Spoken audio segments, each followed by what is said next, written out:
Hello, मेरा नाम है अभिषेक और स्वागत करता हूं आप सभी का हमारे प्यारे से चैनल में जिसका नाम है जेआर कॉलेज।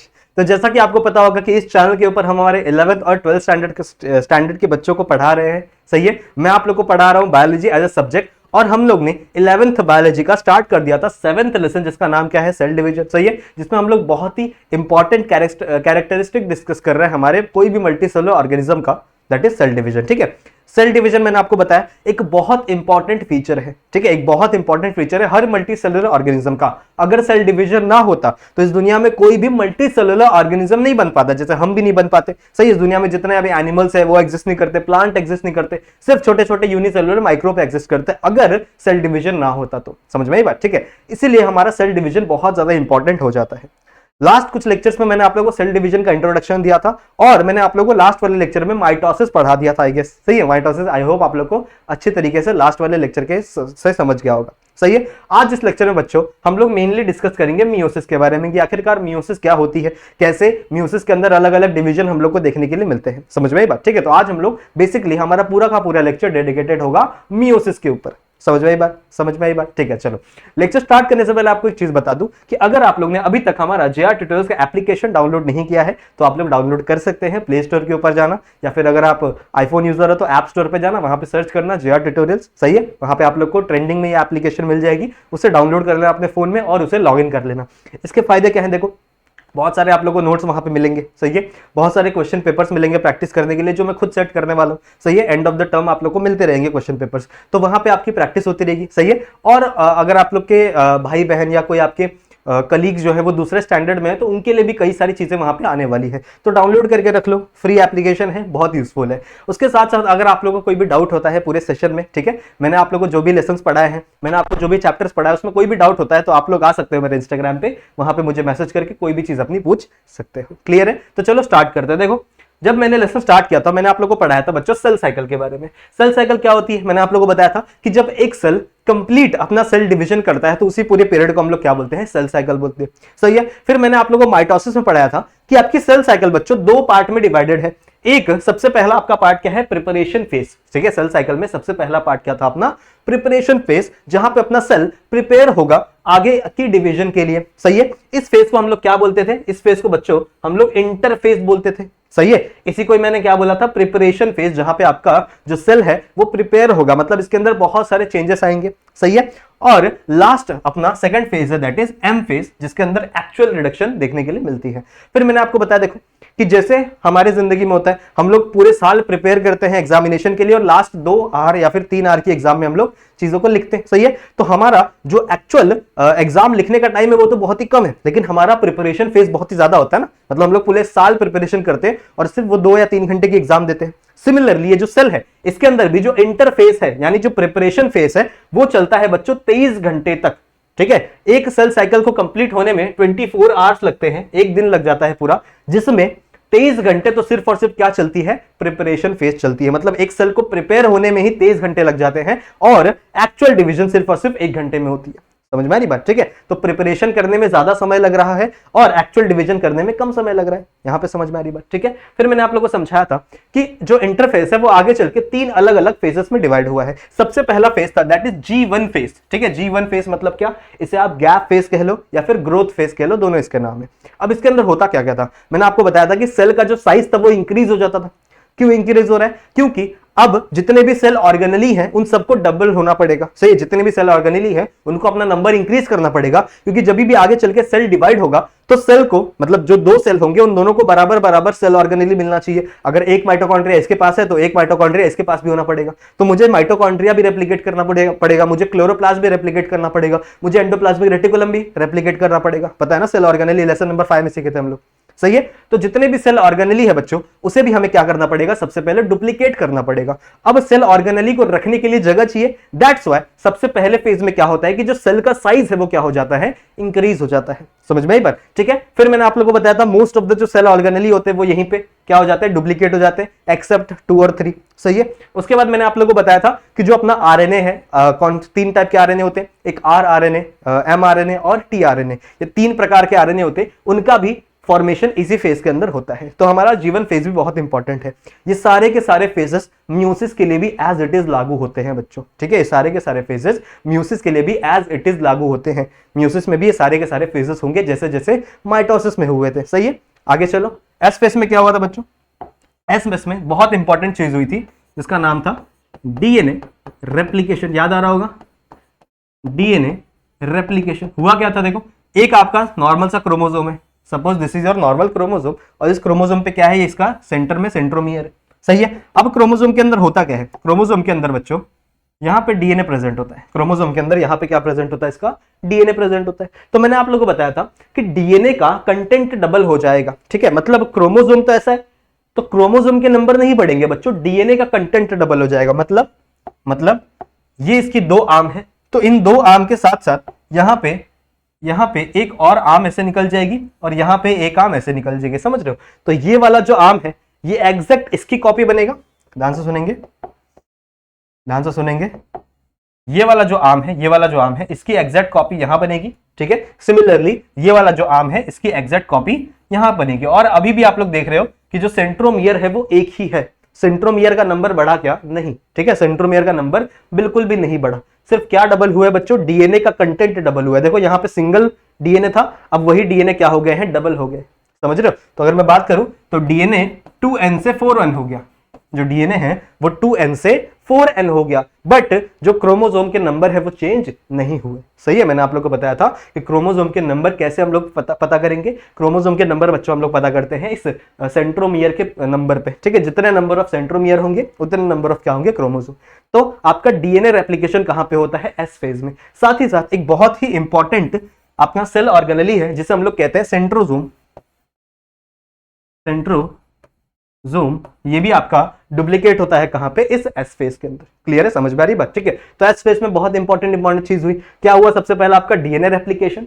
अब डीएनए रेप्लिकेशन के लिए भी बहुत सारे प्रोटीन की जरूरत होती है भैया। हम लोग को पता है ना कि हमारे क्रोमोसोम में बड़े सारे प्रोटीन होते हैं, हिस्टोन प्रोटीन होते हैं, नॉन हिस्टोन क्रोमोसोमल प्रोटीन होते हैं। तो ये सारे प्रोटीन कहां बनेंगे? ये सारे प्रोटीन बनते हैं बच्चे आपके जीवन फेज में। क्लियर है? तो जीवन फेज का एक और फंक्शन आ गया कि आपके इसके अंदर प्रोटीन सिंथेसिस भी होगा, बहुत सारे प्रोटीन का फॉर्मेशन भी होगा। क्लियर है? समझ में आई बात, ठीक है। तो आपका एस फेज में इतनी चीजें हो गई। अगर G2 फेज की बात करें बच्चों, देखो G2 फेज में भी क्या होगा? G2 फेज में भी सेल का ग्रोथ होगा, ठीक है। बहुत सारे प्रोटीन उसमें भी बनेंगे, बहुत सारे आरएनए उसमें भी बनेंगे, बट उसके अंदर एक मेन चीज होती है बच्चों, इसके अंदर माइटोकॉन्ड्रिया और क्लोरोप्लास्ट, ये जो दो सेल ऑर्गेनेली थे जिनका अभी तक डिवीजन नहीं हुआ था, उनका डिवीजन कहां पे होगा? इस G2 फेज में होगा। क्लियर है? ठीक है। तो माइटोकॉन्ड्रिया और क्लोरोप्लास्ट, इन दोनों का डुप्लीकेशन या फिर इन दोनों का डिवीजन हम लोग कह सकते हैं, ये कहां पे होने वाला है? G2 फेज में होने वाला है। तो समझ में आ गई बात, ठीक है। मैंने आपको बताया इंटरफेस कितना टाइम चलने वाला है? 23 आवर्स चलेगा इंटरफेस, जिसमें से ये 3 पार्ट में डिवाइडेड है। एक आपका जीवन फेज, जिसके अंदर क्या होगी? प्रोटीन सिंथेसिस होगी, जिसके अंदर बहुत सारे आरएनए का फॉर्मेशन होगा, जिसके अंदर जो सेल का साइज है वो इंक्रीज होगा, सही है। जिसके अंदर most of the cell organelle है वो डुप्लीकेट होंगे, बस 2 और 3 को छोड़ के, सही है। उसके बाद एस फेज की बात करें तो एस फेज में क्या होता है आपका? डीएनए रेप्लिकेशन, जहां पे डीएनए का कंटेंट क्या हो जाता है? डबल। कभी भी क्रोमोसोम के नंबर इंक्रीज नहीं होंगे, ध्यान से सुनोगे, ठीक है। तो ऐसा कुछ स्ट्रक्चर यहाँ पे बन जाता है। These are known as sister chromatid, समझ रहे हो? मतलब देखो ये जो डीएनए है, सिमिलर सा डीएनए ये है ना, तो मतलब ये इसकी सिस्टर हुई, समझ रहे हो? इसका एकदम इसका जो स्ट्रक्चर है, जो फंक्शन है इसके अंदर, सेम टू सेम क्या है इसके पास भी है। इसका मतलब क्या हुई? ये इसकी क्या हुई? सिस्टर हुई, ऐसा आप मानते हैं हम लोग। दैट्स वाई इस पूरे स्ट्रक्चर को हम लोग कहते हैं सिस्टर क्रोमैटिड। समझ में आ रही है बात, ठीक है। सिस्टर क्रोमैटिड, क्लियर है? समझ में आ गया बात। तो ये पूरे स्ट्रक्चर को हम लोग क्या कहेंगे? सिस्टर क्रोमैटिड कह सकते हैं, या फिर पूरा का पूरा एक क्रोमोसोम है। ये पूरा का पूरा एक क्रोमोसोम है। क्लियर है? समझ में आई बात, ठीक है। आ जाओ नेक्स्ट हम लोग चलते हैं। अब स्टार्ट करते हैं M phase, that is meiosis. Meiosis is the M phase. कल हम लोग ने, यानी लास्ट वाले जो लेक्चर में हम लोग ने माइटोसिस पढ़ा था एज अ एम फेज, आज हम लोग पढ़ेंगे meiosis as a M phase, ठीक है। अब होता क्या है, देखो मियोसिस सबसे पहले हम लोग जानते हैं किसके अंदर हम लोग को देखने के लिए मिलती है। देखो मियोसिस बच्चों हम लोग को देखने के लिए मिलती है जर्म सेल के अंदर। किसके अंदर देखने मिलती है? जर्म सेल के अंदर। जर्म सेल मतलब क्या? जो बैक्टीरिया वो जर्म सेल, वायरस वो जर्म सेल नहीं, हमारे बॉडी में कुछ जर्म सेल्स हैं। जैसे there are some cells in our body जो आगे चल के गैमेट्स का प्रोडक्शन करते हैं, ठीक है। जैसे मेल के गैमेट क्या होते हैं? स्पर्म, और फीमेल के गैमेट क्या होते हैं, एग। ठीक है, तो हमारे बॉडी में अगर मैं मेल की बात करूं तो मेल के बॉडी में कुछ सेल्स होते हैं बच्चों जो आगे चल के स्पर्म्स का फॉर्मेशन करते हैं। उन सेल्स का नाम है स्पर्मैटोगोनियम। ठीक है, स्पर्मैटोगोनियम नामक एक सेल होता है हमारे बॉडी में, मेल की बॉडी में, जो आगे चल के क्या फॉर्म करता है, जो आगे चल के स्पर्म्स का फॉर्मेशन करता है। ठीक है, स्पर्म्स क्या है, मेल गैमेट है। सही है। सिमिलरली अगर मैं फीमेल्स की बात करूं, ठीक है, तो फीमेल के बॉडी में क्या होता है,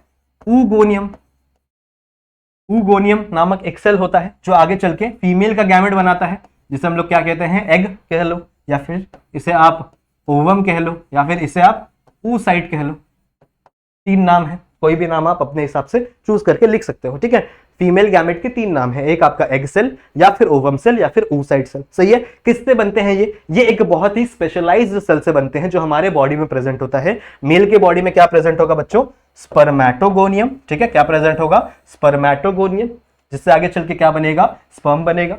और फीमेल्स की बॉडी में ऊगोनियम प्रेजेंट होगा, जिससे आगे चल के फीमेल गैमेट बनेगा। ठीक है, फीमेल गैमेट के 3 नाम है, या तो आप उसे एग सेल कह लो, ठीक है, या तो आप उसे ओवम कह लो, या फिर आप उसे oocyte कह लो।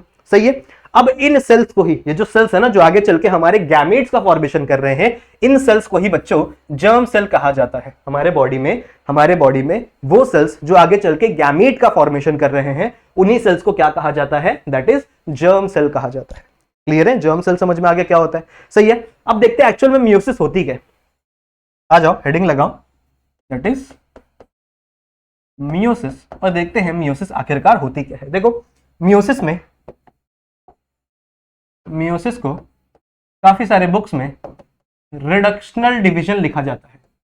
ठीक है, काफी सारे बुक्स में इसे रिडक्शनल डिवीजन बताया जाता है। ऐसा क्यों, देखो मियोसिस के अंदर एक्चुअल में जो क्रोमोसोम के नंबर हैं वो रिड्यूस होने वाले हैं, वो आगे चल के हाफ हो जाते हैं। सही है। माइटोसिस के अंदर ऐसा कुछ नहीं हुआ था, हम लोग ने देखा था कि माइटोसिस के अंदर अगर 46 क्रोमोसोम है पेरेंट के बॉडी में, तो वो जब आगे चल के डिवाइड होता था, जब आगे चल के डॉटर सेल्स बनते थे, तो उनके अंदर भी 46 क्रोमोसोम ही होते थे, मतलब क्रोमोसोम के नंबर कभी भी चेंज नहीं होते थे।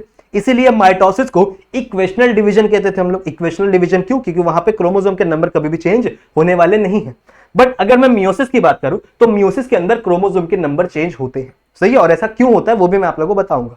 देखो, मान लो ये कोई आपका जर्म सेल है। ठीक है, ये कोई आपका जर्म सेल है जिसके अंदर आगे चल के मियोसिस होने वाली है। अब सबसे पहले ये होगा डिप्लॉयड, ये क्या होगा, डिप्लॉयड होगा। ठीक है, and it is in 2n स्टेट। डिप्लॉयड है मतलब 2n स्टेट में है। सही है। अब सबसे पहले क्या होगा, देखो सबसे पहले आपका ये सेल डिवाइड होगा 2 अलग अलग सेल्स। सबसे पहले क्या होगा, आपका ये सेल डिवाइड होगा 2 अलग अलग सेल में। एक सेल यहां बनेगा और एक सेल यहां बनेगा। सही है। और इन दोनों सेल्स के अंदर बच्चों हैप्लॉइड कंडीशन हो जाती है। इन दोनों सेल्स के अंदर हैप्लॉइड कंडीशन हो जाती है। हैप्लॉइड कंडीशन मतलब क्या, हैप्लॉइड मतलब एक सेट ऑफ क्रोमोसोम है इनके अंदर। इसके पहले देखो 2 सेट ऑफ क्रोमोसोम थे, यानी डिप्लॉयड कंडीशन थी, 2n क्रोमोसोम्स थे। सही है। मान लो मैं लिख देता हूं 46 क्रोमोसोम थे। इंसान की बात करें, ह्यूमंस की बात करें, तो ह्यूमंस के बॉडी में कितने क्रोमोसोम होते हैं, 46 क्रोमोसोम होते हैं। सही है। तो मान लो इस सेल के पास कितने क्रोमोसोम थे, 46 क्रोमोसोम थे। बट जब यहां से सेल का डिवीजन हुआ, जब इस सेल से आगे चल के 2 सेल बने, तो दोनों सेल्स के अंदर सिर्फ और सिर्फ 23 क्रोमोसोम आ गए। मतलब 23 क्रोमोसोम इसके पास, 23 क्रोमोसोम इसके पास। तो यहां से हम लोग को यह समझ में आया कि क्रोमोसोम के नंबर जो है वो रिड्यूस हो चुके हैं हाफ से। ठीक है, क्रोमोसोम के जो नंबर हैं वो रिड्यूस हो चुके हैं हाफ से। समझ रहे हो, that's why this meiosis is known as reductional division. सही है। अब मियोसिस इतने में खत्म नहीं होती, मियोसिस आगे चल के बच्चों और डिवाइड होती है, मतलब ये सेल आगे चल के वापस डिवाइड होते हैं। That's why meiosis is divide into 2 parts. आप अभी जो हम लोग ने किया, this part is known as meiosis 1। समझ रहे हो, मियोसिस आगे चल के 2 पार्ट में डिवाइडेड है, एक मियोसिस 1 और एक मियोसिस 2। सही है। अभी जो हम लोग ने किया वो था मियोसिस 1, और मियोसिस 1 के अंदर बच्चों एक्चुअल डिवीजन होता है। ठीक है, मतलब मियोसिस 1 के अंदर एक्चुअल रिडक्शन होता है। डिवीजन तो होगा लेकिन एक्चुअल रिडक्शन कहां पे होगा, आपका मियोसिस 1 के अंदर होगा। क्लियर है। ठीक है। अब देखो, जब आगे चल के मियोसिस 2 शुरू होगी, मियोसिस 2 मतलब क्या, अब ये सेल वापस से डिवीजन करेंगे। ये जो सेल है ये वापस से डिवीजन करना स्टार्ट करेंगे। देखो, तो इससे आगे चल के 2 सेल बनेंगे, एक सेल यहां, एक सेल यहां। सही है। इससे आगे चल के, इससे भी आगे चल के 2 सेल बने, इससे भी आगे चल के 2 सेल बने। सही है। This step is known as meiosis 2। इस स्टेप को हम लोग क्या बोलते हैं बच्चों? मियोसिस 2 कहते हैं। अब मियोसिस 2 में बच्चों यहां पे देखो 23 क्रोमोसोम थे, मतलब ये हैप्लॉइड कंडीशन है। यहां पे भी 23 क्रोमोसोम है, मतलब ये भी हैप्लॉइड कंडीशन है। तो ऐसा होगा क्या कि अब यहां से 23 वापस आधे आधे हो जाएंगे। सोचो, अब वापस यहां पे आधे आधे हो जाएंगे क्या? ऐसा नहीं होने वाला, ठीक है। इतने भी हम लोग रिड्यूस करने वाले नहीं है। तो यहां से जो मियोसिस 2 होगा बच्चों, उसके अंदर रिडक्शन हम लोग को नहीं देखने के लिए मिलता। मतलब यहां पे अगर ये 23 है तो इसके अंदर भी 23 और इसके अंदर भी 23, समझ रहे हो। सिमिलरली इसमें 23 है तो इसमें भी 23 और इसमें भी 23, मतलब ये भी क्या होंगे? हैप्लॉइड होंगे। समझ रहे हो, ये भी क्या होंगे?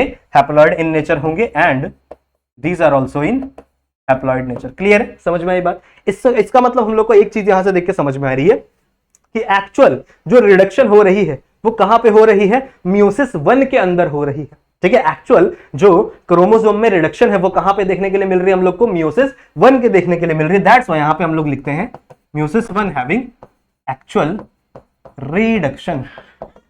क्लियर है? ठीक है। मियोसिस 1 में बच्चों एक्चुअल रिडक्शन हम लोग को देखने के लिए मिलती है। एंड जो मियोसिस 2 है यहां पे हम लोग को कोई भी रिडक्शन देखने के लिए नहीं मिल रहा है क्रोमोसोम के अंदर। दैट्स व्हाई आपकी बहुत सारी बुक्स में ऐसा लिखा रहता है कि meiosis 2 is as same as mitosis.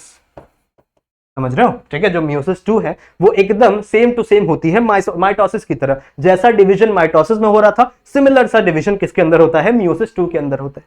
समझ में आ रही बात? दैट्स व्हाई इसके अंदर कभी भी क्रोमोसोम के नंबर चेंज नहीं होंगे। क्रोमोसोम के नंबर चेंज कहां पे होंगे? सिर्फ और सिर्फ मियोसिस 1 में चेंज होंगे।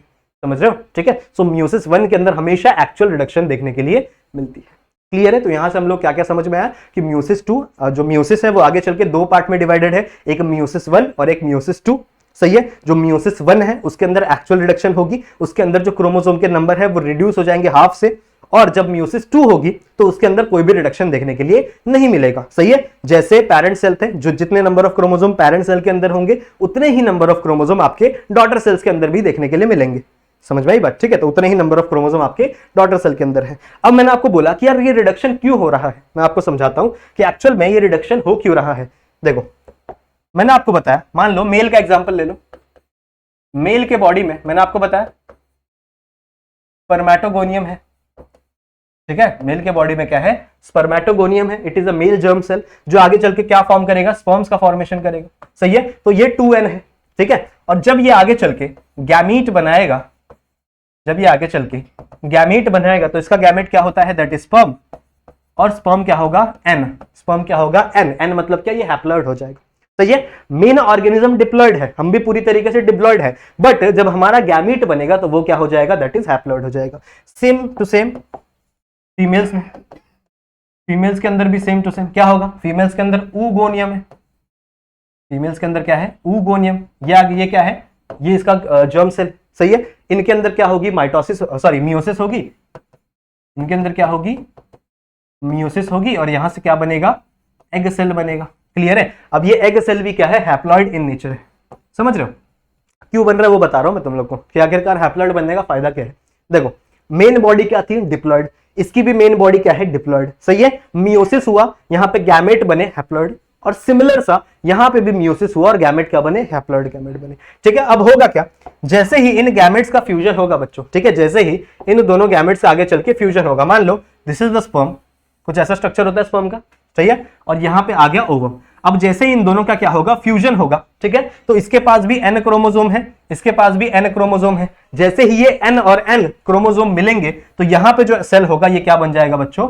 2n बन जाएगा। इसका मतलब क्या बन जाएगा? ये एक डिप्लॉइड सेल बन जाएगा। ये सेल क्या बन जाएगा? एक डिप्लॉइड सेल बन जाएगा। क्लियर है? और ये डिप्लॉइड सेल फर्दर माइटोसिस करके एक कंप्लीट ऑर्गेनिज्म बन जाएगा। अब देखो सिंपल सी बात है, अब जो कंप्लीट ऑर्गेनिज्म बना, ये जो सेल से आगे चल के कंप्लीट ऑर्गेनिज्म बना माइटोसिस करके, वो भी डिप्लॉइड होगा। सही है। फिर ये ऑर्गेनिज्म जब अपना गैमेट बनाएगा तो वो वापस हैप्लॉइड हो जाएगा, फिर एक दूसरा हैप्लॉइड गैमेट आएगा और वापस डिप्लॉइड ऑर्गेनिज्म बन जाएगा। तो इससे हमारी जो प्लॉइडी लेवल है, प्लॉइडी मतलब क्या? हमारे बॉडी में जो क्रोमोसोम के नंबर से वो हमेशा बैलेंस होंगे। समझ रहे हो? वो हमेशा क्या होंगे? बैलेंस होंगे। अगर ऐसा नहीं होता, अगर मियोसिस नहीं होती तो हमारे गैमेट भी क्या बन जाते? 2n बन जाते। सही है। एग सेल भी क्या बन जाता? 2n बन जाता, और 2n मिलके क्या बन जाता? 4n बन जाता भैया। सही है। मतलब जो पेरेंट है वो 2n है, लेकिन जो जो बच्चा आया वो 4n है, तो उसके अंदर कुछ अलग ही कैरेक्टर देखने मिलते। फिर 4n आगे चल के मान लो जो बच्चा है वो 4n है और एक और 4n आ गया, कोई 4n मिल के 6n बन जाते, समझ रहे हो। तो ऐसे तो क्रोमोसोम के नंबर बढ़ते चले जाते, सही है। तो प्लॉइडी लेवल को, यानी हमारे क्रोमोसोम के लेवल को, नंबर को मेंटेन रखने के लिए ये मियोसिस होती है, क्रोमोसोम में रिडक्शन होता है, हैप्लॉइड सेल्स का फॉर्मेशन किया जाता है। क्लियर है, समझ में आ गई बात।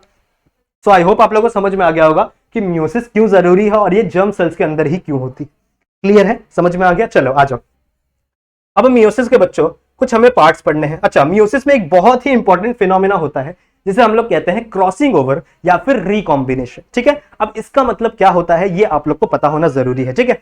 क्रॉसिंग ओवर या रिकॉम्बिनेशन क्या होता है समझते हैं, आ जाओ। देखो देखो ध्यान से सुनेंगे, ठीक है। क्रॉसिंग ओवर या रिकॉम्बिनेशन क्या होता है, देखो यही जो क्राइटेरिया है, यही जो फंक्शन है, यही एक जो फीचर है हम लोग कह सकते हैं, यही एक रीजन है बच्चों जिसके लिए हमारे जो भाई बहन है, मतलब मान लो जो आप लड़के हो, अगर मेरा वीडियो जो देख रहा है अगर आप लड़के हो तो अगर आपका भाई होगा तो क्या वो आपके जैसा दिखता है, क्या वो आपके जैसा सेम टू सेम दिखता है, क्यों नहीं दिखता भाई, दिखना चाहिए ना, क्योंकि फादर, आपके फादर और मदर सेम है, सही है। तो फादर से भी same chromosome, same sperm cell आए होंगे, सेम क्रोमोसोम आया होगा, सही है। और मदर से भी सेम क्रोमोसोम आया होगा। तो जब सेम क्रोमोसोम मिले, ठीक है, जब सेम दोनों क्रोमोसोम मिले तो ऑर्गेनिज्म भी सेम बनना चाहिए था ना, बट ऐसा नहीं हुआ। या फिर अगर आप कोई लड़की हो जो मेरा देख रहे हो वीडियो और आपकी कोई सिस्टर होगी, ठीक है, तो आपकी सिस्टर क्या और आप एकदम सेम दिखते हो, नहीं दिखते यार, बिल्कुल नहीं दिखते। क्यों? क्योंकि यहां पे एक चीज हो रही जिसको हम लोग क्या बोलते हैं, रिकॉम्बिनेशन या फिर क्रॉसिंग ओवर। होता है क्या है, देखो ध्यान से सुनेंगे, होता है क्या है, देखो हम लोग ने एस फेज में कुछ इस तरीके का क्रोमोसोम बनाया था, कुछ इस तरीके का हम लोग ने एस फेज में क्रोमोसोम बनाया था। सिमिलरली यहां पे भी एक दूसरा क्रोमोसोम है, मान लो यहां पे क्या है, एक दूसरा क्रोमोसोम है। अब होगा क्या, इसके आर्म दिख रहा है, ये वाला एक आर्म है और ये वाला एक आर्म है क्रोमोसोम का। अब ये दोनों आर्म बच्चों आगे चल के क्या करेंगे, आगे चल के ये एक दूसरे को क्रॉस करते हैं, ठीक है, आगे चल के क्या करते हैं, एक दूसरे को क्रॉस करते हैं, जिसके वजह से यहां पे एक एक्स जैसा स्ट्रक्चर बनता है। दिखाता हूं मैं आप लोगों को बना के, देखो देखो ये वाला जो क्रोमोसोम था, ठीक है, इसका ये जो आर्म था, सबसे पहले ये इसको ऐसे क्रॉस करेगा, सही है। फिर ये वाला आर्म इसको ऐसे क्रॉस करेगा, सही है। और ये वाले आर्म अभी क्रॉस नहीं किए हैं, ये वाले दो आर्म क्रॉस नहीं किए और ये वाले दो आर्म क्रॉस नहीं किए, सही है। तो हम लोग को क्या देखने मिल रहा है कि इस क्रोमोसोम के ये वाले दो आर्म और इस क्रोमोसोम के ये वाले दो आर्म एक दूसरे को क्या कर रहे हैं, क्रॉस कर रहे हैं, ठीक है, एक दूसरे को क्या कर रहे हैं बच्चों, ये क्रॉस कर रहे हैं, जिसकी वजह से यहां पे क्या हो रहा है, देखो अब कुछ डीएनए आपका इस ऑरेंज, ये जो ऑरेंज वाला दिख रहा है, इस ऑरेंज वाले के कुछ डीएनए आपके इस ब्लू वाले में चले जाएंगे, मतलब कुछ डीएनए इसका कहां ट्रांसफर हो जाएगा, इसके अंदर ट्रांसफर हो जाएगा। सिमिलरली इस ब्लू वाले का कुछ डीएनए कहां चला जाएगा, इसके अंदर चला जाएगा। समझ रहे हो? तो यहां पे डीएनए का एक्सचेंज हो रहा है, मतलब कुछ डीएनए आपका यहां से उस सेल में चला गया, सॉरी सेल बोल रहा हूं, उस क्रोमोसोम में चला गया। सिमिलरली यहां वाला जो सेल था, यहां वाला जो आपका क्रोमोसोम था, उसका कुछ डीएनए कहां चला गया, इस दूसरे वाले क्रोमोसोम में चला गया। तो इसका मान लो यहां चला गया होगा, ठीक है, और इसका कहां चला गया होगा, इस साइड चला गया होगा। समझ रहे हो, कुछ ऐसा स्ट्रक्चर फॉर्म हुआ होगा, सही है, कुछ ऐसा स्ट्रक्चर फॉर्म हुआ होगा। अब मैंने आपको क्या समझाया, देखो दो क्रोमोसोम, ठीक है, दो क्रोमोसोम जिसके पास सिस्टर क्रोमैटिड है, दोनों क्या कर रहे हैं, एक दूसरे को क्रॉस कर रहे हैं, जिसके वजह से डीएनए का एक्सचेंज पॉसिबल हो पा रहा है बच्चों, ठीक है, जिसके वजह से क्या पॉसिबल हो पा रहा है, डीएनए का एक्सचेंज। दोनों डीएनए क्या हो रहे हैं, एक दूसरे से एक्सचेंज हो रहे हैं, सही है। अब मैंने आप लोग को क्वेश्चन पूछा था कि आप अपने भाई बहन जैसे सिमिलर क्यों नहीं दिखते, इसी वजह से क्योंकि ये डीएनए का एक्सचेंज हमेशा रैंडम होता है। कोई भी डीएनए कहीं भी चला जा सकता है। कोई डीएनए मान लो स्किन का कलर वाला डीएनए उधर चला गया, समझ रहे, आंखें कलर वाला डीएनए इधर चला गया, तो कोई भी कलर का, अच्छा फिर कोई भी डीएनए एक जगह से दूसरी जगह क्या हो सकता है, ट्रांसफ्यूज हो सकता है, ट्रांसफर हो सकता है, जिसकी वजह से कैरेक्टर्स चेंज हो जाते हैं हर क्रोमोसोम में। ये चीज आपको माइटोसिस में नहीं देखने मिलती, ये सिर्फ और सिर्फ कहां देखने मिलती है, मियोसिस में देखने मिलती है, सही है। ये सिर्फ और सिर्फ कहां देखने मिलेगी आपको, मियोसिस में देखने मिलेगी। कहां देखने मिलेगी बताऊंगा, कौन से फेज में देखने मिलेगी वही बताऊंगा, बट अभी समझो, ठीक है। इस चीज को जो क्रॉस हो रहे हैं एक दूसरे को, ठीक है, जो दोनों सिस्टर क्रोमैटिड एक दूसरे को क्रॉस कर रहे हैं, जिसकी वजह से डीएनए एक सिस्टर क्रोमैटिड से एक क्रोमोसोम से दूसरे क्रोमोसोम में क्या हो रहा है, क्रॉस हो रहा है। इस चीज को हम लोग क्या बोलते हैं, क्रॉसिंग ओवर या फिर रिकॉम्बिनेशन, ठीक है, इसी चीज को हम लोग क्या बोलते हैं, क्रॉसिंग ओवर या फिर रिकॉम्बिनेशन। क्लियर है, ठीक है। और ये जो एक्स जैसा स्ट्रक्चर दिख रहा है, ये जो एक्स जैसा स्ट्रक्चर दिख रहा है, this structure is known as chiasmata. Chiasmata, ठीक है, चियास्माटा मतलब क्या, ये जो एक्स जैसा स्ट्रक्चर आप लोगों को दिख रहा हो, जब दो एक्सिस एक दूसरे को क्रॉस करेंगे तो एक्स जैसा स्ट्रक्चर बनता है ना, ये एक्स जैसा स्ट्रक्चर क्या कहलाता है, चियास्माटा कहलाता है। क्लियर है, आई होप आप लोग को क्रॉसिंग ओवर समझ में आ गया होगा। तो चलो बढ़ते हैं मियोसिस की तरफ। अब मैंने आप लोग को बताया कि मियोसिस दो प्रकार के हैं, तो सबसे पहले हम लोग स्टार्ट करेंगे meiosis 1 and then we will proceed to meiosis 2। देखो मियोसिस 2 में नहीं पढ़ाने वाला, क्यों, क्योंकि मियोसिस 2 मैंने आप लोग को बताया है ऑलरेडी सेम है माइटोसिस की तरह। तो जो भी चीजें आप लोग ने माइटोसिस में पढ़ी थी वही सेम टू सेम चीजें होंगी मियोसिस 2 में भी। सही है, तो वही चीज वापस पढ़ा के कोई मतलब है नहीं, समझ में आ रही बात, ठीक है। मैं आप लोगों को मियोसिस 1 पढ़ाता हूं। मियोसिस 1 एक बहुत ही इंपॉर्टेंट और एक बहुत ही अलग सा सेल डिवीजन है। मैंने आपको बताया है कि जब भी आप सेल डिवीजन करोगे, ठीक है, तो सबसे पहले आप न्यूक्लियस का डिवीजन करोगे और उसके बाद ही आप साइटोप्लाज्म का डिवीजन करोगे। मैंने आपको सिखाया है, ठीक है। मान लो this is the cell and इसके अंदर क्या प्रेजेंट है, यहाँ पे न्यूक्लियस प्रेजेंट है। तो जैसे ही इसका डिवीजन होगा बच्चों, तो सबसे पहले क्या होगा, न्यूक्लियस डिवाइड होगा। सबसे पहले क्या होगा, न्यूक्लियस डिवाइड होगा और उसके बाद आगे चल के दो सेल्स डिवाइड होते हैं, ठीक है। उसके बाद आगे चल के क्या होते हैं, दो सेल्स डिवाइड होते हैं। तो सबसे पहले हमें न्यूक्लियर डिवीजन पढ़ना पड़ेगा, ठीक है, और उसके बाद सेल्स का डिवीजन, साइटोप्लाज्म का डिवीजन पढ़ना पड़ेगा। तो मियोसिस 1 सिमिलर तरीके से दो पार्ट में टूट जाता है, दो स्टेप में टूट जाता है। सबसे पहला स्टेप है बच्चों कार्योकाइनेसिस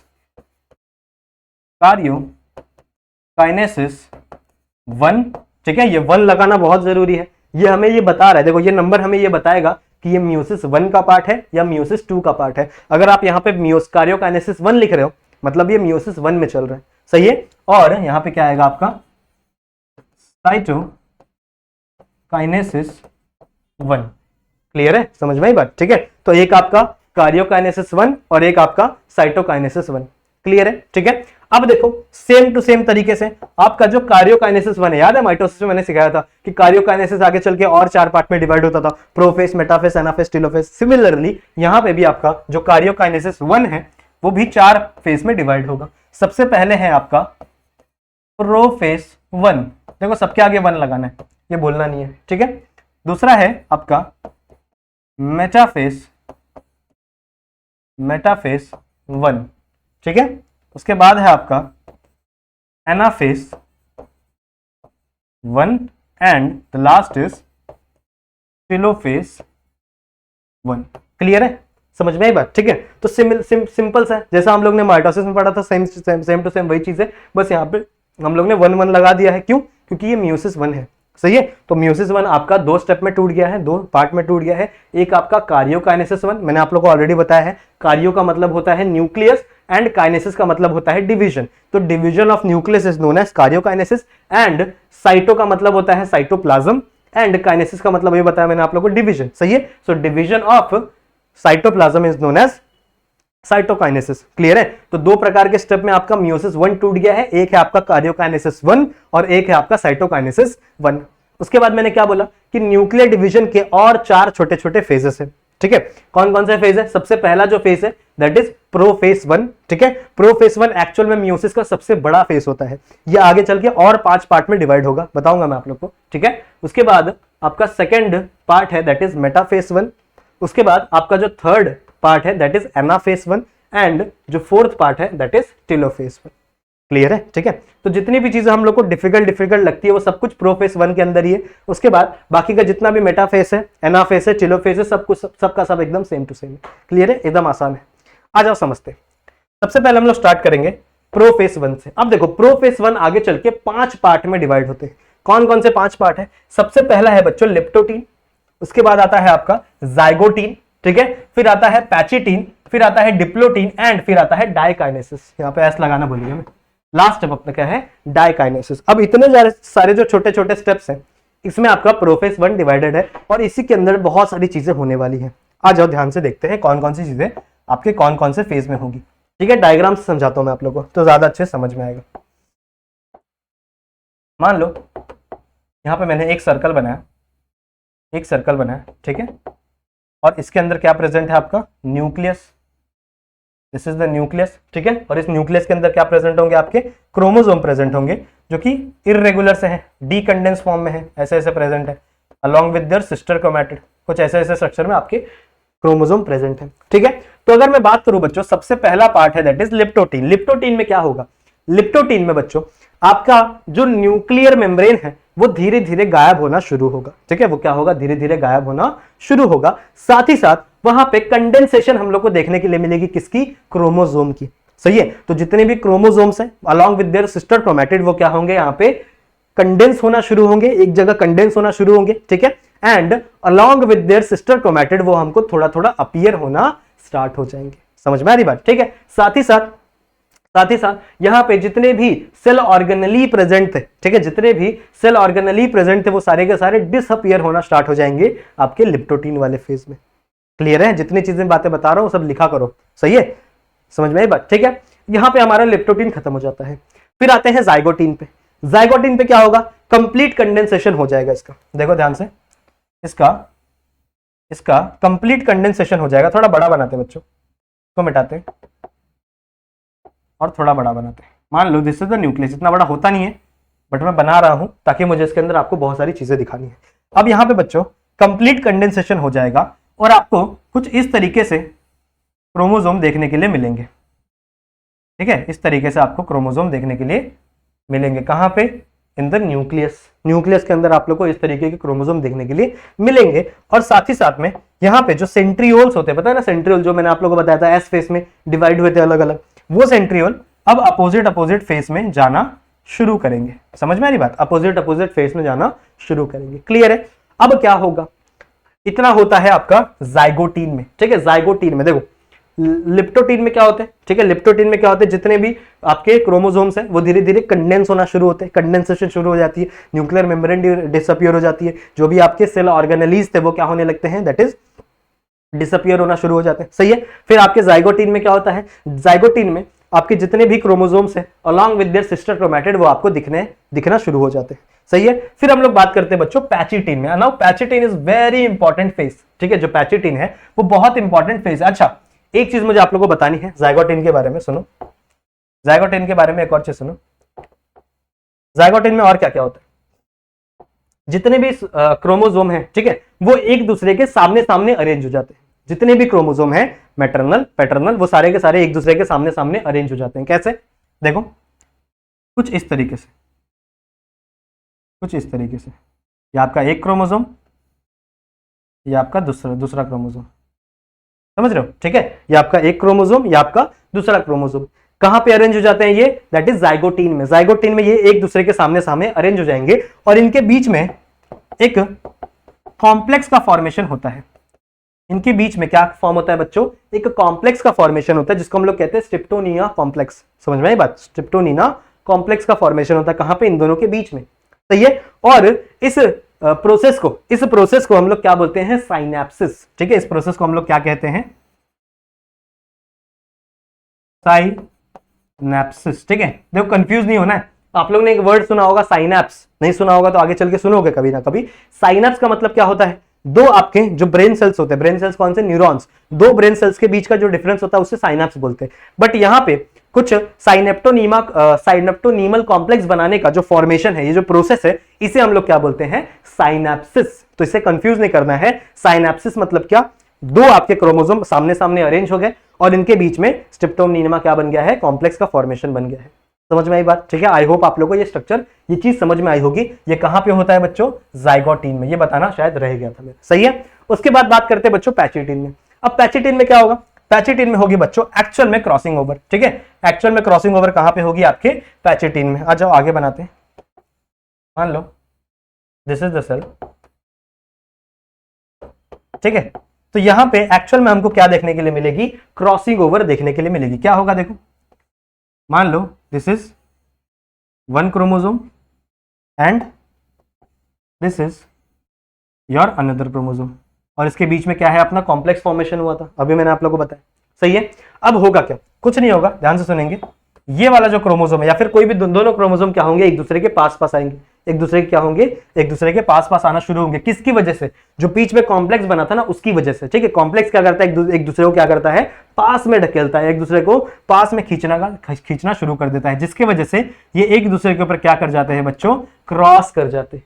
ये एक दूसरे के ऊपर क्या कर जाते हैं, क्रॉस कर जाते हैं। अब मैंने आप लोगों को बताया क्रॉसिंग ओवर में क्या होता है। क्रॉसिंग ओवर में कुछ इस क्रोमोसोम के जो डीएनए है वो यहां ट्रांसफर हो जाएंगे और कुछ इस क्रोमोसोम के डीएनए यहां ट्रांसफर हो जाएंगे। अब मैं आप लोगों को सिर्फ 2 क्रोमोसोम के बीच में दिखा रहा हूं, बट सारे क्रोमोसोम में सेम चीज होती है। सारे के सारे क्रोमोसोम में ये सेम टू सेम चीज देखने के लिए मिलती है। क्या होगा, यहां पे कुछ होंगे, यहां पे आपके जो क्रोमोसोम है उसके कुछ डीएनए यहां ट्रांसफर हो जाएंगे। तो मैं ऐसे दिखा रहा हूं कि मान लो इस येलो वाले का कुछ, हाँ येलो वाले का कुछ डीएनए यहां ट्रांसफर हो गया, समझ रहे हो, ठीक है। और आपका ऑरेंज वाले का कुछ डीएनए कहां ट्रांसफर हो गया, यहां ट्रांसफर हो गया, समझ रहे हो। ये सब कुछ इंडिपेंडेंट होता है। कोई भी डीएनए किधर भी ट्रांसफर हो सकता है, कहीं भी ट्रांसफर हो सकता है, ये कोई भी स्पेसिफिक नहीं होता। ऐसा नहीं है कि ये वाला ही डीएनए यहां पे ट्रांसफर होगा, ये वाला ही डीएनए यहां पे ट्रांसफर होगा, ऐसा कुछ नहीं है। ये सब कुछ इंडिपेंडेंट होता है, कोई भी डीएनए यहां से वहां ट्रांसफर हो सकता है। समझ में आ रही बात, ठीक है। इसीलिए इतने सारे हम लोग को वेरिएशंस देखने मिलते हैं हर ऑर्गेनिज्म के अंदर, समझ रहे हो, बिकॉज ऑफ दिस, ठीक है। और सिमिलरली यहां पे कुछ इसका डीएनए यहां ट्रांसफर हो जाएगा, कुछ डीएनए इसका यहां ट्रांसफर हो जाएगा और कुछ इसका डीएनए यहां पे ट्रांसफर हो जाएगा। क्लियर है, समझ में आई बात, ठीक है।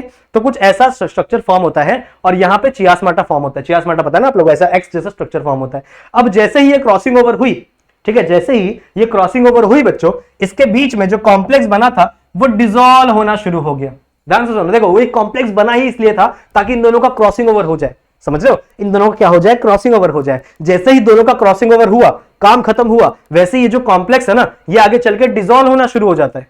ये क्या हो जाएगा बच्चों, डिसॉल्व हो जाएगा। और जैसे ये डिसॉल्व हुआ, अब ये दोनों क्रोमोसोम एक दूसरे से दूर दूर जाना चाहते हैं।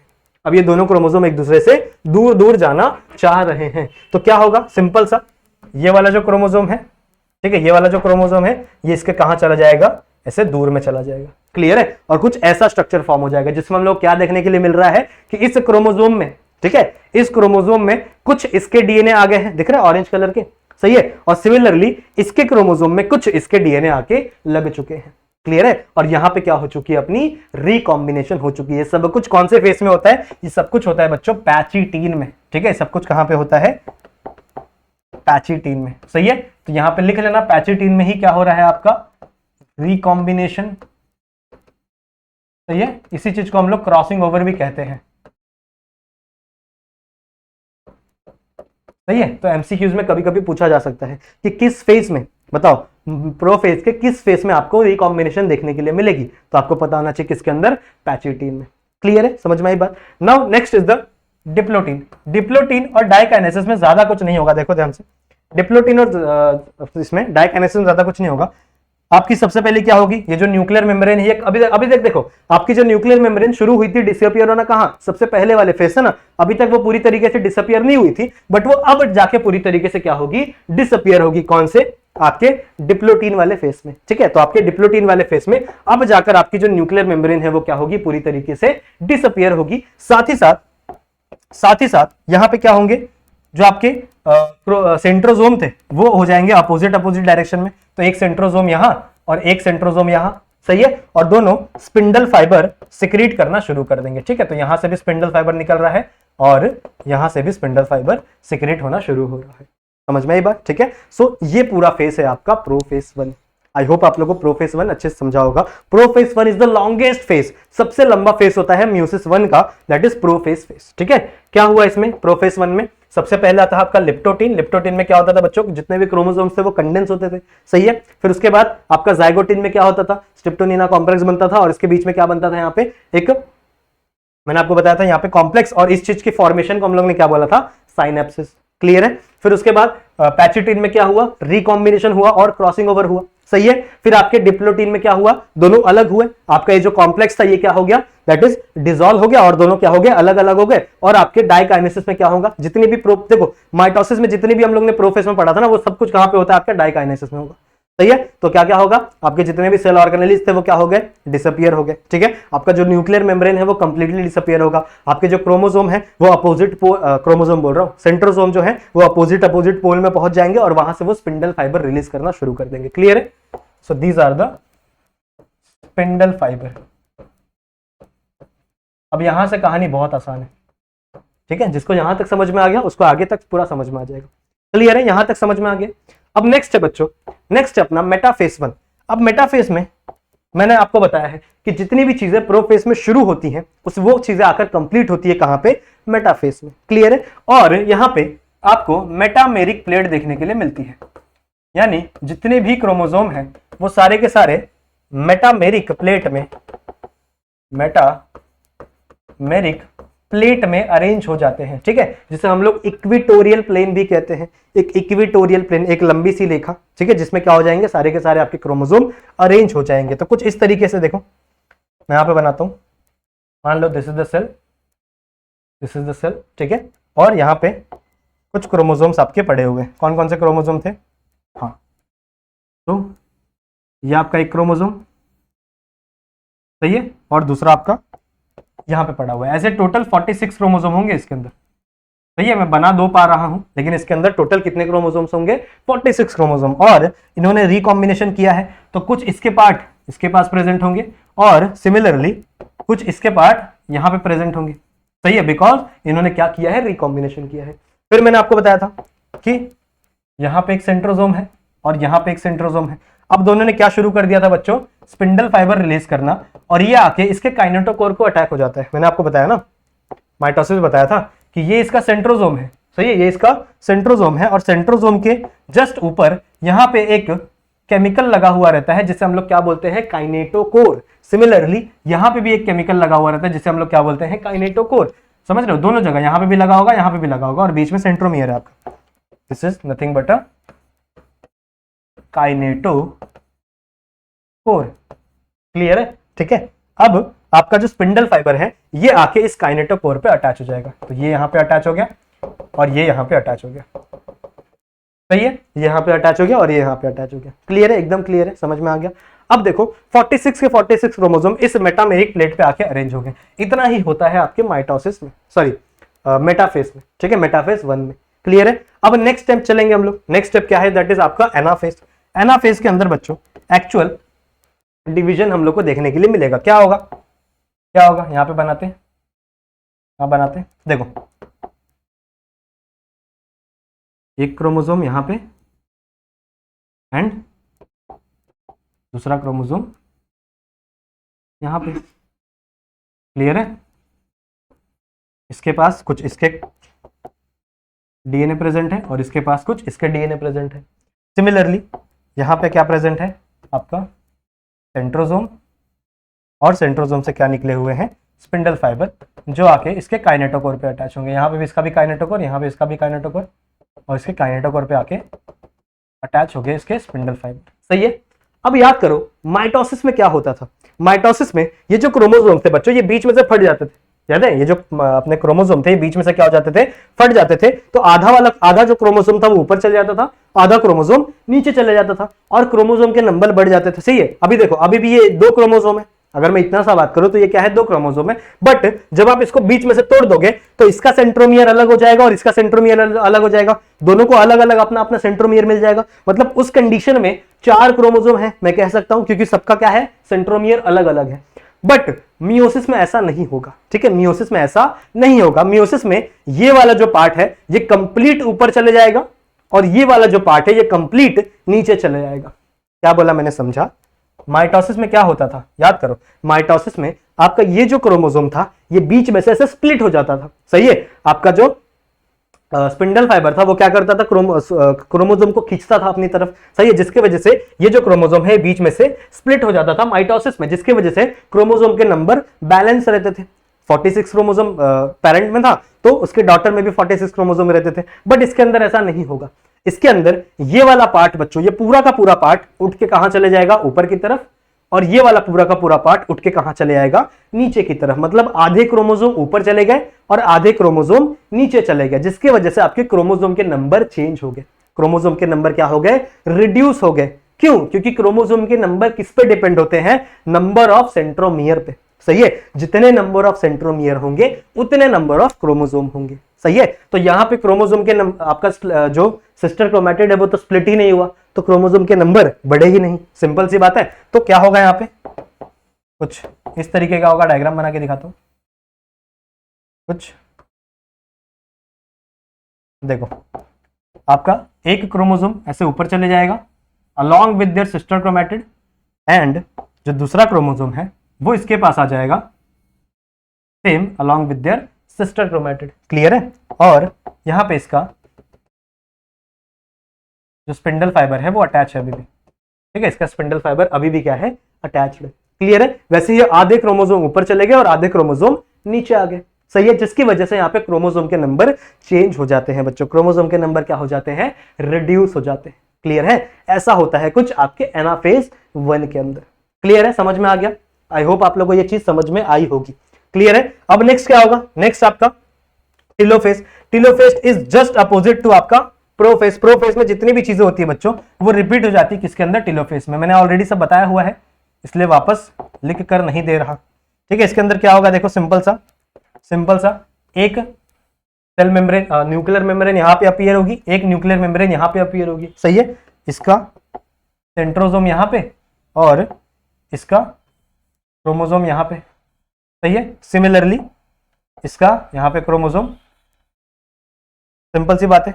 अब देखो, इसके पास कुछ इसके पार्ट होंगे, मैंने आपको बताया था रिकॉम्बिनेशन के थ्रू, और इसके पास कुछ इसके वाले डीएनए प्रेजेंट होंगे। क्लियर है? Because of the recombination. और ऐसे करके आपके दो अलग अलग न्यूक्लियस प्रेजेंट बन जाते हैं जिसमें आधे आधे क्रोमोसोम डिवाइड हो गए। ठीक है, आधे आधे क्रोमोसोम डिवाइड हो गए। क्लियर है? अब कुछ नहीं होगा, जब मियोसिस 2 चलेगी तो मियोसिस 2 में ये वाला जो सेल है वो ऐसे स्प्लिट हो जाएगा, तो क्रोमोसोम के नंबर सेम रहेंगे। देखो, मैंने आप लोगों को बताया था ना, माइटोसिस में क्या होता था? माइटोसिस में ऐसे क्रोमोसोम थे और ये क्या हो जाते थे? यहां से स्प्लिट हो जाते थे, तो एक क्रोमोसोम ऊपर बन जाता था, एक क्रोमोसोम नीचे बन जाता था। सेंट्रोमियर के नंबर बढ़ जाते थे तो क्रोमोसोम के नंबर बढ़ जाते थे। सही है, लेकिन यहां पे ऐसा कुछ नहीं हुआ। आधा क्रोमोसोम ऊपर चला गया, आधा क्रोमोसोम नीचे चला गया। दैट्स व्हाई यहां पे क्रोमोसोम के नंबर कम हो गए हैं। समझ रहे हो? That's why meiosis 1 is reductional division. Clear है? इसीलिए हम लोग मियोसिस 1 को रिडक्शनल डिवीजन कहते हैं। मियोसिस 2 में क्या होगा बताता हूं मैं आप लोग को। ये समझा टेलोफेज। टेलोफेज में सिंपल सी वही चीजें होंगी जो प्रोफेज 1 में हुई थी, उसके अपोजिट होने वाली है। जितने भी न्यूक्लियर मेम्ब्रेन थे वो वापस रीअपीयर हो जाएंगे, जितने भी क्रोमोसोम है वो डीकंडेंस हो जाएंगे, वापस कंडेंसेशन छोड़ देंगे। सही है, और जितने भी आपके सेल ऑर्गेनेलिज थे वो वापस क्या हो जाएंगे? रीअपीयर होना स्टार्ट कर जाएंगे। क्लियर है? और नेक्स्ट है आपका साइटोकाइनेसिस 1। साइटोकाइनेसिस 1 में क्या होगा? देखो, आपका एक सेल है और इस सेल के अंदर 2 न्यूक्लियस बन गए। सिंपल सी बात है। अब यहां से फोर्स लगेगा और यहां से फोर्स लगेगा, जिसकी वजह से क्या हो जाएंगे? ये कुछ ऐसे डिवाइड होना शुरू हो जाएंगे। एक न्यूक्लियस यहां पे, एक न्यूक्लियस यहां पे, और ये आगे चल के क्या हो जाते हैं? 2 सेल्स के अंदर डिवाइड हो जाते हैं। समझ रहे हो? आगे चल के 2 सेल्स के अंदर डिवाइड हो जाते हैं। तो ये आपका जो सेल था, ये आपका क्या है? N cell. तो ये भी आपका क्या है? N cell. समझ रहे हो? ये पूरा एक सेल बन गया, ये पूरा आधा एक सेल बन गया, ये एक सेल बन गया। पहले ये सेल क्या था? डिप्लॉयड सेल था। क्लियर है? समझ में आ गई बात? तो आधा क्रोमोसोम इसके पास चला गया, आधा क्रोमोसोम इसके पास चला गया। ये आपका साइटोकाइनेसिस 1, और यहां पे आपकी मियोसिस 1 खत्म हो जाती है। क्लियर है? सही है। नेक्स्ट आ जाओ। नेक्स्ट है बच्चों अपना मियोसिस 2। अब देखो, मियोसिस 2 मैंने बच्चों बताया आप लोग को, it is as same as mitosis. मतलब इसके अंदर कुछ भी चेंज नहीं है माइटोसिस से। ठीक है, इसके अंदर कुछ भी चेंज नहीं है, सिर्फ नाम चेंज है। नाम क्या है? मियोसिस 2 है, तो इसके नाम है कार्योकाइनेसिस 2। ठीक है, और इसका नाम हो जाएगा साइटोकाइनेसिस 2। क्लियर है? अब इतना तो दिमाग है ही आपके पास। कार्योकाइनेसिस 2 है, इसका मतलब यहां पे क्या बनेंगे? प्रोफेज 2। सही है, यहां बनेगा मेटाफेज 2। सही है, यहां बनेगा आपका एनाफेज 2, और लास्ट बनेगा आपका दैट इज टेलोफेज 2। क्लियर है? सेम टू सेम, सिर्फ नाम चेंज होगा, बाकी सब कुछ एज इट इज सेम है बच्चों, माइटोसिस की तरह। इसके एनाफेज में क्या होगा? देखो, इसके एनाफेज में क्या होने वाला है? इसके एनाफेज में क्या होगा? मान लो दिस इज द सेल। ठीक है, अब देखो, मान लो यहां पे एक आपका ऐसा क्रोमोसोम है, and this is your along with their sister chromatid. इसको दूसरे कलर से बनाते हैं। ठीक है, एक यहां पे है। अब देखो, इसके पास कुछ इसके क्या थे? डीएनए थे, सिमिलरली इसके पास कुछ इसके डीएनए थे, सही है। अब यहाँ पे है आपका सेंट्रियोल, यहाँ पे एक सेंट्रियोल है, यहाँ पे दूसरा सेंट्रियोल है, और दोनों क्या किए हैं, अपने अपने स्पिंडल फाइबर इसके काइनेटोकोर को अटैच कर दिए।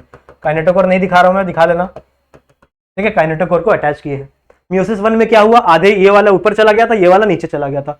मियोसिस 2 में क्या होगा बच्चों, ये स्प्लिट हो जाएगा बीच में से, ठीक है, ये क्या हो जाएगा, बीच में से स्प्लिट हो जाएगा, जैसा माइटोसिस में होता था, सही है। तो कैसे फॉर्म हो जाएंगे, कैसे फॉर्म हो जाएंगे, देखो मान लो दिस इज द सेल, तो आपका एक क्रोमोसोम ऊपर चला जाएगा, एक सेट ऑफ क्रोमोसोम ऊपर चला जाएगा, और एक सेट ऑफ क्रोमोसोम नीचे की तरफ आ जाएगा, समझ रहे हो। तो अब क्या हो गया, आपके देखो क्रोमोसोम के नंबर बढ़ गए, यहाँ पे सिर्फ 2 क्रोमोसोम है, पर यहाँ पे देखो 4 क्रोमोसोम है, तो 2 उधर चले गए, 2 इधर चले गए, तो यहाँ पे क्रोमोसोम के नंबर चेंज नहीं हुए, इसको भी 2 मिल गए और इसको भी 2 मिल गए, समझ में आई बात, ठीक है। सो मियोसिस 2 आप लोग खुद से ट्राई करना। मियोसिस 2 एज सिंपल है जैसा मैंने आप लोगों को माइटोसिस पढ़ाया था। अगर कुछ नहीं समझेगा तो माइटोसिस यानी लेक्चर नंबर 2 रेफर कर लेना, उसमें मैंने आप लोगों को पूरा का पूरा समझाया हुआ है, सेम टू सेम है, बस नाम का फर्क है, सही है, नाम चेंज कर देना है। जहां पे वहां पे प्रोफेस था, यहाँ पे प्रोफेस 2 है, वहां पे मेटाफेस था, यहाँ पे मेटाफेस 2 है, एनाफेस था, एनाफेस 2 है, समझ रहे हो। तो बस ये नाम का फर्क है, बाकी पूरा का पूरा प्रोसेस क्या है, as it is same, clear है। सो आई होप आप लोग को ये चीज समझ में आई होगी।